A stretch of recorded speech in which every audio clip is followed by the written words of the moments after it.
अगर आप मेडिसिन दे रहे हैं तो क्या हर्बल लाइफ प्रोडक्ट लेना सेफ है?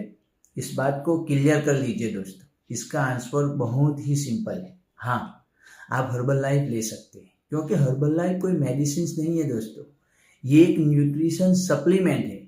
यानी ये आपकी बॉडी के अंदर न्यूट्रिशन को सपोर्ट करता है। बस एक आसान सा रूल याद रखें, हर्बल लाइफ आपके न्यूट्रिशन को सपोर्ट करता है और दवाइयाँ आपकी ट्रीटमेंट को सपोर्ट करती है। अगर आपको कोई भी मेडिकल कंडीशन है तो अपना प्रोग्राम शुरू करने से पहले डेफिनेटली अपने डॉक्टर और अपने कोच दोनों से सलाह लेनी ज़रूरी है। दोनों से सलाह लेनी चाहिए, क्योंकि हर एक का बॉडी सिस्टम अलग अलग होता है। आसान शब्दों में समझिए, मेडिसिन यानी ट्रीटमेंट, हर्बल लाइफ यानी न्यूट्रिशन। और अगर आप सही जगह से सही गाइडेंस लोगे तो डेफिनेटली आपको किसी भी तरह की दिक्कतें नहीं आएगी। Thank you so much.